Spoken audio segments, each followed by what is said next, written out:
Hi fam, my name is Ntabisengwejana and I am a spiritual medium. Thank you for coming back again to the channel. Thank you for subscribing to the channel. Thank you for following me everywhere else across the social media world. I really do appreciate your presence. I appreciate your audience. I appreciate your love. So today we are talking about a topic that I've long been wanting to talk about, but I keep on forgetting and forgetting, and it's a very powerful element that we are going to be discussing. We are going to be talking about soil. Now let's locate the topic. You know, when we were young, and I think it even now continues for those who have younger children. Remember the Power Rangers, Coco Power Rangers. Remember that, ne?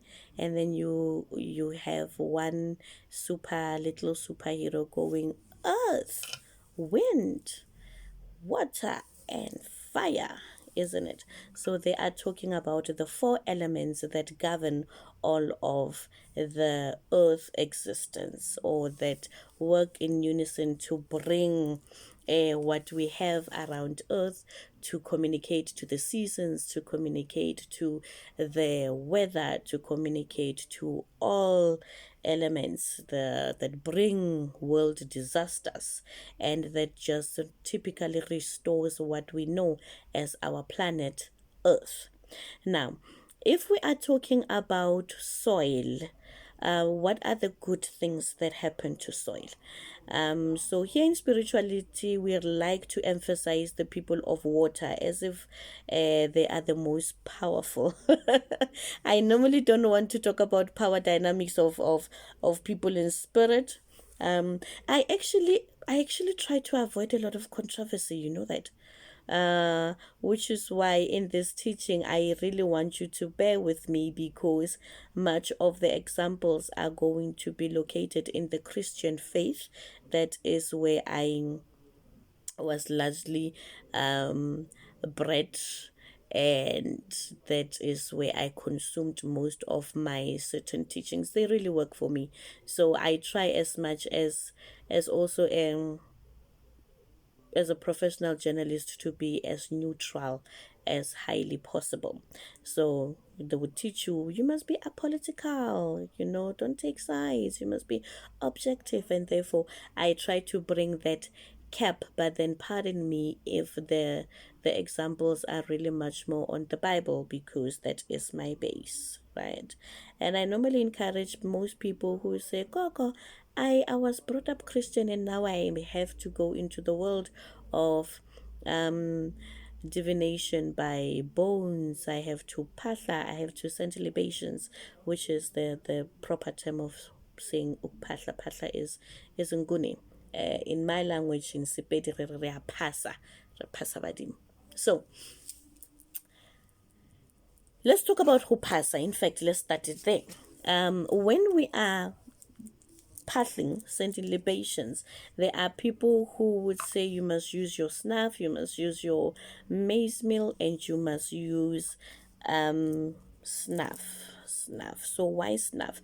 Because snuff comes from the ground, it comes from tobacco, and tobacco comes from the earth, and earth is made up of soil, is the base of soil, right?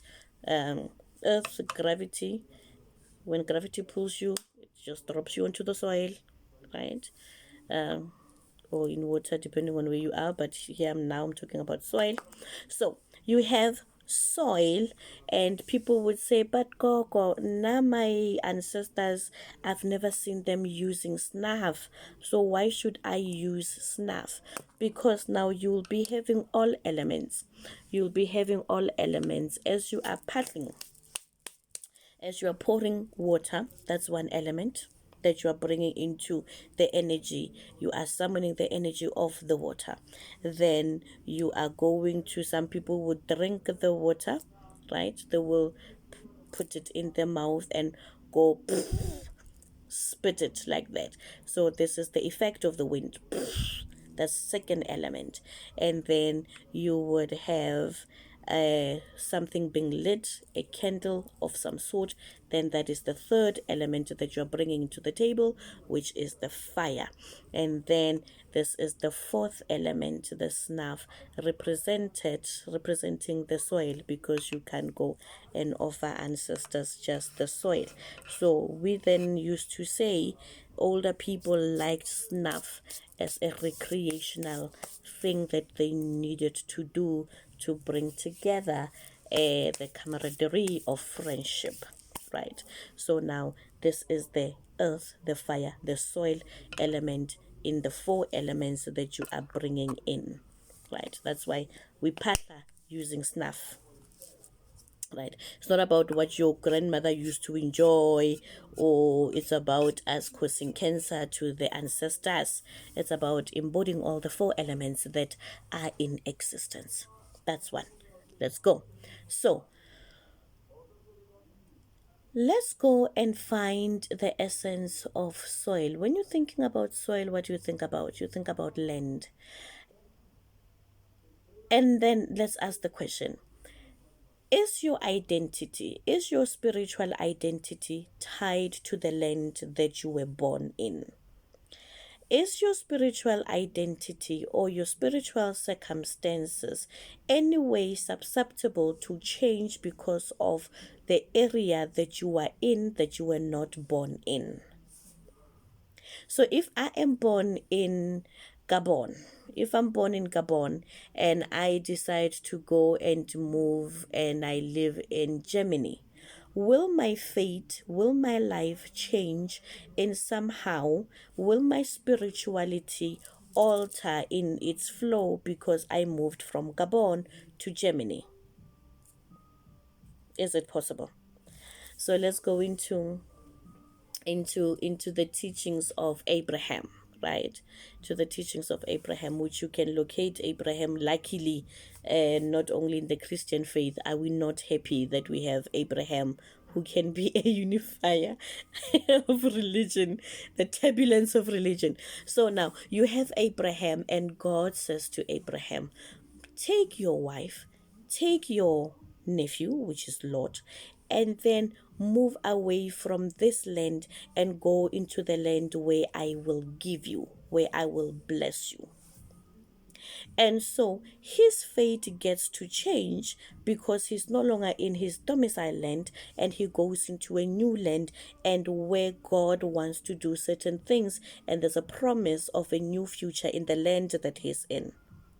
So can your dynamics change when you are in a foreign land? Yes, if there was a promise. Yes, if there's an instruction. Yes, if there's a purpose, right? So there is something that can really change your circumstance, your luck, because you are moving from one place to the other. But sometimes certain things need to be led by spirit in order for you to go and live properly in another land. Let's think of you as a plant. You are a rose. You are a rose, and roses will grow in a certain kind of soil that has certain elements and particles. And now I pick you as a rose and I go give you to my other friend who stays in the sub-Sahara, and I say, my friend, I want you to have this beautiful rose. Can you go and grow it in the area that you live in? And she tries, my friend, to honor our relationship and goes and plants the rose in the sub-Sahara where there is the desert. Will it grow? So does the identity of the rose change in its own livelihood, longevity, prosper? That does it prosper differently because it's now in a different land? What would it happen to the rose? It will certainly die and wilt first and die. So you as a person who is born in a certain city, are you likely to thrive because you are in that city? Yes. yes, you are likely to thrive that you are in the city. And that is why you would get us as healers saying you have moved from one place and left your ancestral land, and now things are not going well. Your ancestors are saying go back to the land and go and just step. Just go and interact with the place again, and then you shall be revived. So it means that there is an important thing that the soil has in order for you to thrive as a human being spiritually. And that is why we would say, your great great grandmother says, you have left the place, now come back, go talk to them. But what we do not teach you as spiritualists is that sometimes when you have moved very far away from home and it takes you money to go and go back again, if now I have to move from Germany to go to Gabon, every time that my great grandmother wants to say, baby girl, how's it? It's going to be costly. But what we don't teach you is that bring the soil. Bring the soil of the land that you come in from and bring it to where there's a promise of a new life. And this is why people leave certain countries and then they don't get what they thought they were going to get. You can get the financial aspect of it, but your own spirit goes down, you are depressed, but yet you are in a first world country where your life should be going well. It's because you moved away from your soil. So I always say, if that is a dynamic in your life, and and that is the instruction, that is the prescription from a person that goes into spirit and goes and speaks to the people who are going to be impacting your own spiritual life, then good. Take the soil with, go put it in a pot plant. When you need to go speak to your ancestors and everybody, then they're in a nice vase. you know you know how I'm all about trying to modernize stuff. Do that. What I'm not teaching you about, what I'm not telling you why this aspect of soil is very important to me, is because this is how I started my gift. I was told, hey, Ntabi, go to a cave, a certain cave in the Free State.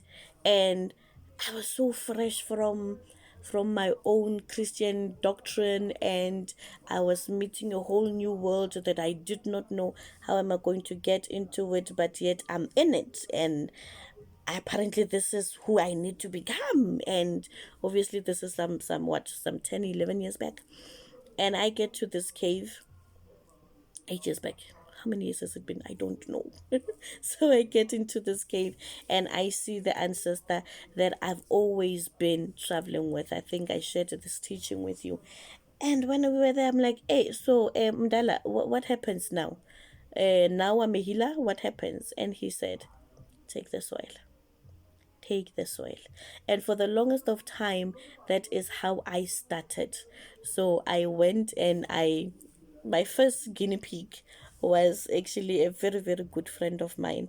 And I said to him, guy, I'm being told that you're looking for a job. And he says, yeah, Tabi, I'm looking for a job, Ntwana, hook me up, Brayaga. I'm like, I don't know how, but what I have is soil. Can I get you the soil that you can bath with? He did the things and the soil worked for him. And for a good 2.5 years, that has been the thing that I healed with. And I used to tell people, if you ever want to break me up, you must go and use the soil against me. Then all of my healership, my healer wood, by the way, those are not words, but all of but all the healer that I am, you would have probably just bellies at me. So so yes. Now, that's where I got to understand the significance of the soil, because my ancestors were calling me to this cave, but they wanted me to for perpetually be a connecting link to this place, and I don't have to come there every time I needed the power of what that cave was about. And that is why from today I am doing a teaching on you. I'm doing a teaching for you that whenever you are in the special places of prayer, take the soil. You take the soil and you will pray on the soil you will bath with the soil, you will go and sprinkle around your yard to protect yourself, and nobody can tell apart which is the soil that is from the spiritually enhanced place and which one is the soil from the region that we are born in. Right. So the other thing, is there good soil and is there bad soil?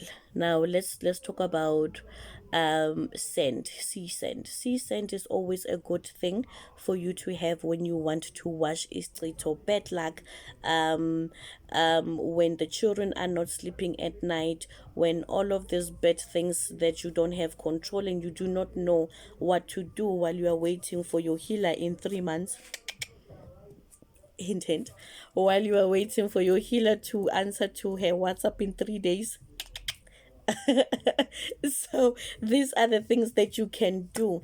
Take the sea scent, bath the children with, or go sprinkle it around your yard for that protection, and you evade the spirits, the negative spirits that are making it impossible for you to have a peaceful life. You are going for an interview, a dash of sea scent. Your feet are a problem. um your feet are a problem. That is what we put in our foot cure. And then everybody says, oh my god, my feet are good, my legs are good, god, thank you. It is the sea scent. It is the sea scent, obviously with other things, but I can't obviously give you the secrets of our trade. But that is one key important soil that we use. There are good soil and there are bad soil. If a person comes in your yard and they have bewitched your yard, and you cannot, so when a person comes in and brings a bad energy into your yard, they taint your soil, and now you have to be one. Remember, you are demarcated in this place, your spirituality is tied to this place. I come in and I throw this soil in this soil. This is this is muti coming from the soil again. You see, it's coming from the soil. You see the importance of the soil. So I speak to this thing that is coming from the ground to come and impact the ground at your home. And then they are saying, there is something at your house. You need to cleanse the house. You need to do whatever. But then we cost a lot of money to come and cleanse we charge you a lot of money to come and cleanse your house. So what do you do in the meantime while you are waiting for you to be able to afford your healer that will come and fortify your house? You take the soil of your own yard from all corners. 1, 2, 3, 4 corners, 4 corners of your yard. And then you take the soil from the gates, right, the main entrances. You put them in a plastic. Let's pretend that my clay pot, which is also made of soil, importance of soil, you put it in a plastic, right? You do not know who has bewitched you. You do not know who's causing problems in your family.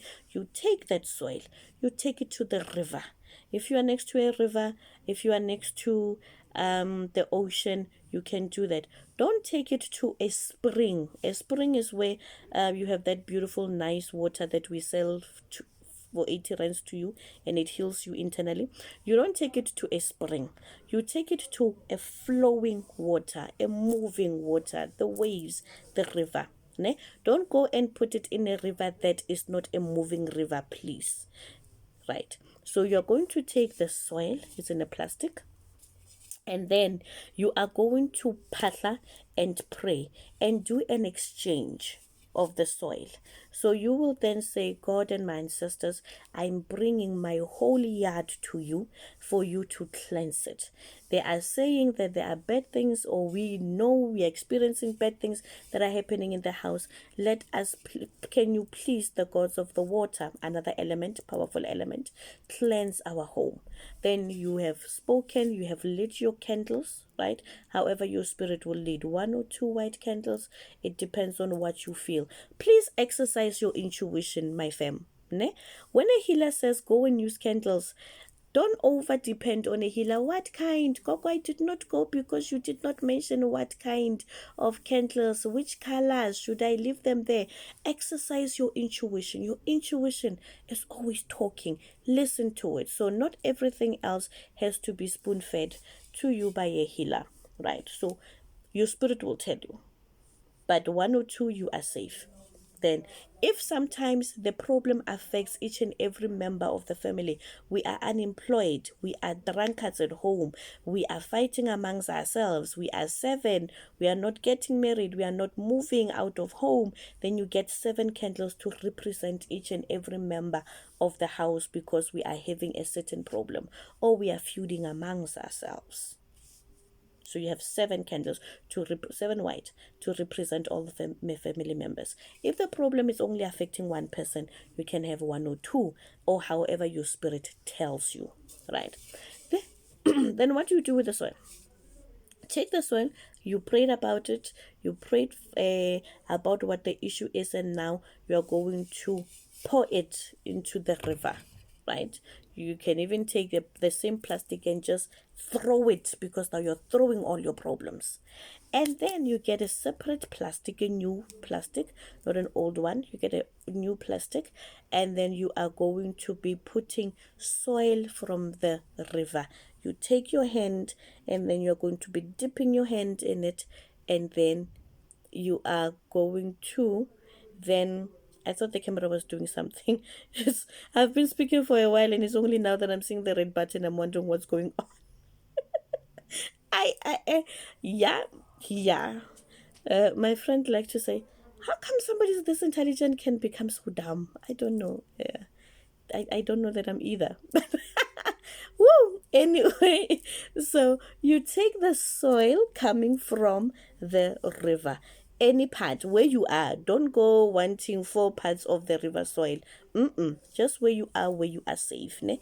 You just dig in your hand, and then you put the soil back into the plastic. You are then going to, when you get home, you're going to patla and pray for the soil, because now you have gotten aided power, and then you're going to be putting it back on the corners where you found it. Now you are really doing your own demarcation, your own protection. You are, what do comrades say? You are closing the ranks, comrades.